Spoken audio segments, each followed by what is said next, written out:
Oi, eu tenho a palavra de Deus no seu coração nesse dia. Eu não sei, mas muito provavelmente sim, você já deve ter passado por situações em que você quis muito estar em algum lugar, ter alguma coisa ou fazer alguma coisa em específico. E você pode ter olhado para você mesmo e ter dito, mas eu não tenho como fazer isso agora. Eu não tenho condições de ter isso, eu não tenho, enfim, capacidade de alcançar isso agora, eu não tenho conhecimento suficiente, eu não tenho contatos suficientes. E o que eu quero dizer para vocês é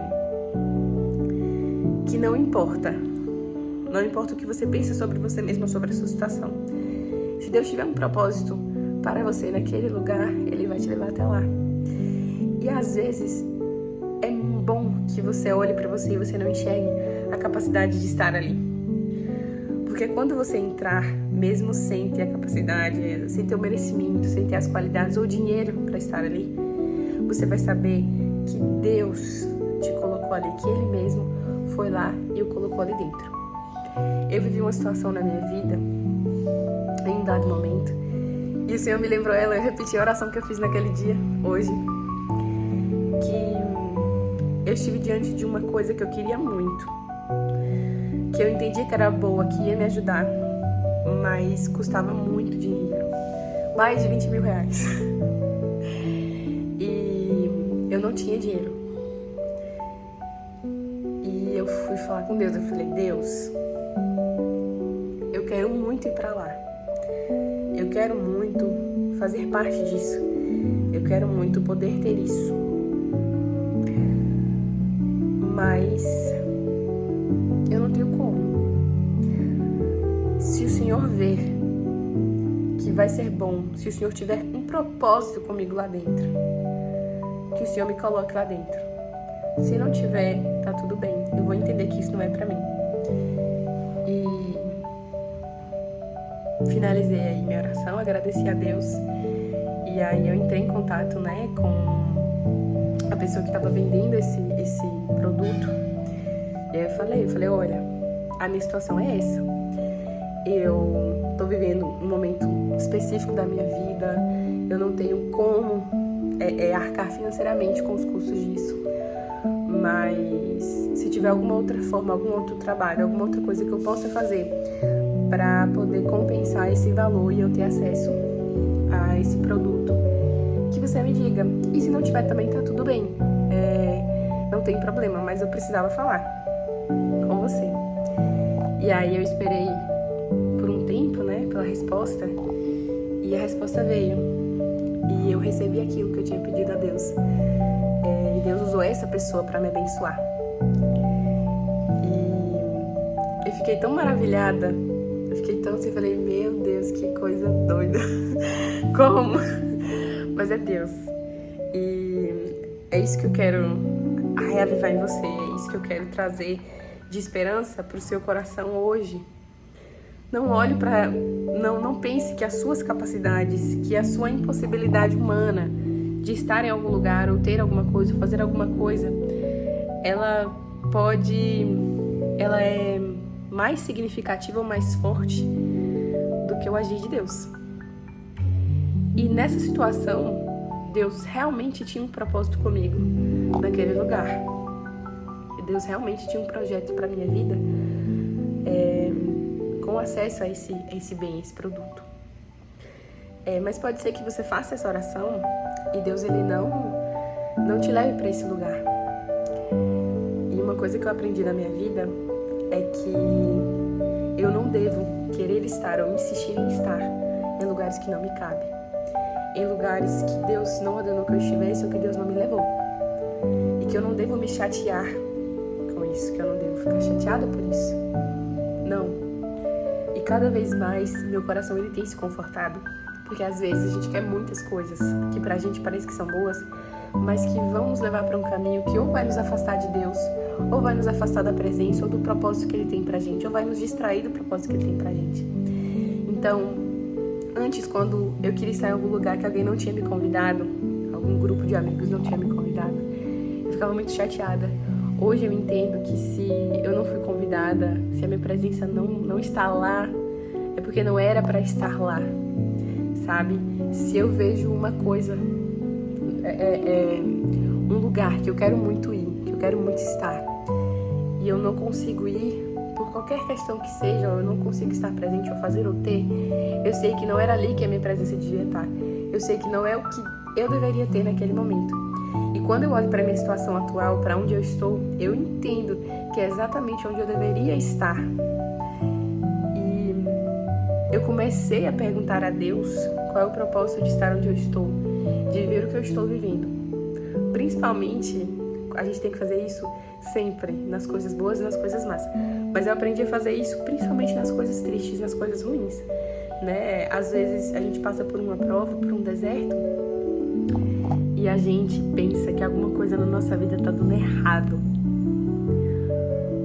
Mas se a gente for olhar, principalmente se você for cristão, se você for lá na Bíblia, você vai ver que quem levou Jesus Cristo pro deserto foi o próprio Espírito de Deus. Jesus, ele foi levado e ele passou por privações e ele estava sozinho. Ele estava sozinho. E ainda por cima ele teve uma companhia completamente desagradável, que foi o Satanás, tentando ele naquele lugar, usando a própria palavra de Deus para confundir ele. Porque Satanás, ele, quando Jesus ele fala, ele dá uma resposta para Satanás, ele fala, mas também está escrito na Bíblia. Ele usa a própria palavra para nos confundir, irmãos. Então, aprendam que esse lugar que você está, que pode ser desconfortável, pode ser doloroso, ele é um lugar que Deus vai te provar e ele vai te ensinar algo. E ao invés de reclamar e lamentar, e eu fiz isso por muito tempo, até entender o que eu tô falando para você agora. Pergunte a Deus, qual é o propósito que o Senhor tem comigo neste lugar, vivendo o que eu estou vivendo e sentindo o que eu estou sentindo. Se aproxime mais de Deus. Não deixe que a dor te afaste, muito pelo contrário. Se aproxime mais e pergunte a Deus, qual é o propósito disso daqui? O que o Senhor quer gerar em mim, Senhor? Teve um momento que eu virei para Deus e eu falei assim, Deus, aconteceu isso, isso e isso. Eu passei por isso, isso e isso. O Senhor viu passar por isso, o Senhor deixou passar por isso. O Senhor permitiu para quê? Ainda fui nesse nível de ousadia, né? Falei, pra quê? Pra nada. Porque eu não tinha visto ainda o que Deus tinha gerado. Pra nada, Deus. Eu sofri por tudo isso, pra nada. E eu fiquei magoada com Deus um bom tempo. Até que eu entendi que eu fiz a pergunta errada para Deus. Eu não tive maturidade pra entender o que Deus estava me ensinando. E aí, depois de tentar tudo, de reclamar, de me afastar, eu fiz... A última coisa que eu disse pra Deus antes de encerrar esse ciclo foi assim, Deus, depois de tudo isso, eu tive que enfrentar isso, isso e isso. E eu falhei nessas coisas. O que o Senhor espera de mim? E quando eu disse isso, eu fui muito sincera pra Deus. Eu abri meu coração de verdade. Eu falei, Deus, o que o Senhor espera de mim? O que o Senhor espera que eu faça? Deus me respondeu. E eu fiz uma oração que eu nunca tinha feito na minha vida. Eu pedi a Deus pela primeira vez para guardar o meu coração nele.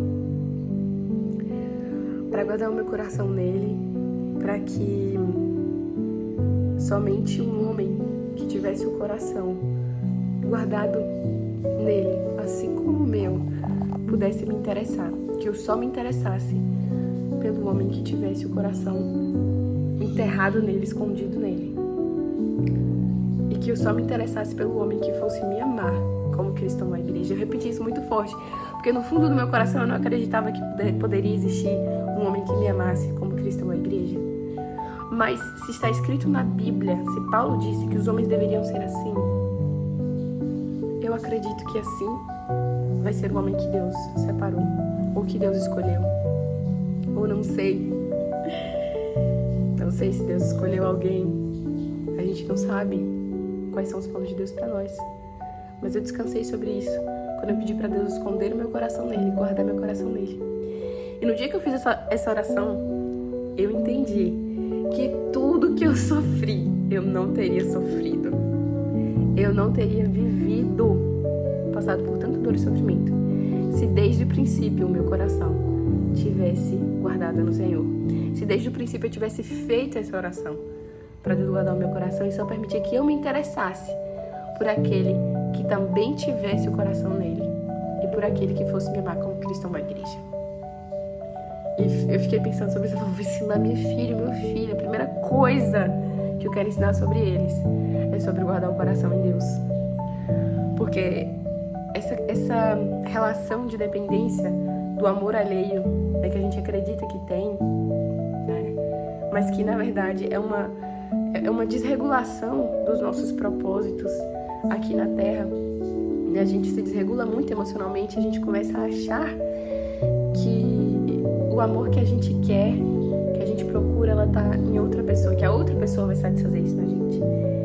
E não é Cristo que vai nos satisfazer. E eu ainda tô aprendendo isso, ainda é difícil pra mim.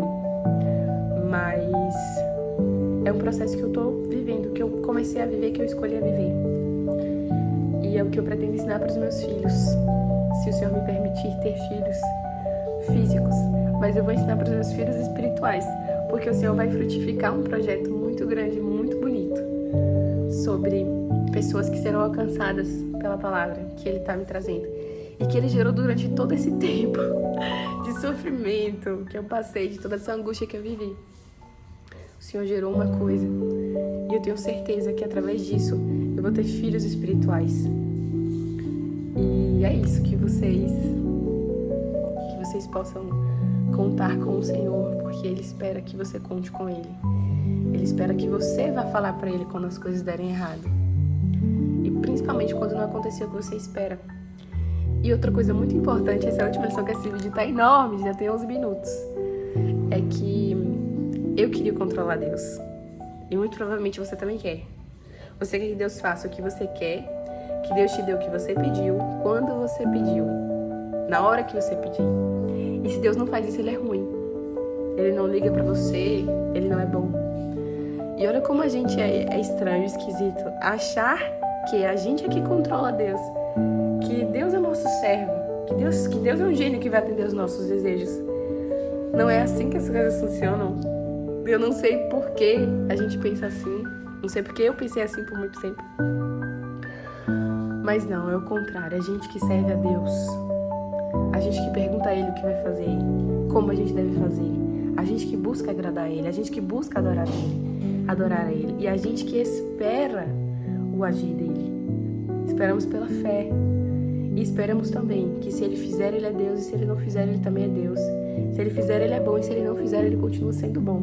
Às vezes melhor ainda. Porque a gente não sabe do que Deus está nos livrando no seu não. A gente não sabe da proteção que a gente recebe. Às vezes a gente vê de uma forma muito enviesada. A gente olha só para um pontinho específico com base no nosso entendimento de bondade. Como é que seres como nós, que não são bons por natureza, vão conseguir julgar o que é bondade? E com isso eu encerro essa pregação de hoje. Que o Senhor abençoe você, que essa palavra possa ter frutificado no seu coração.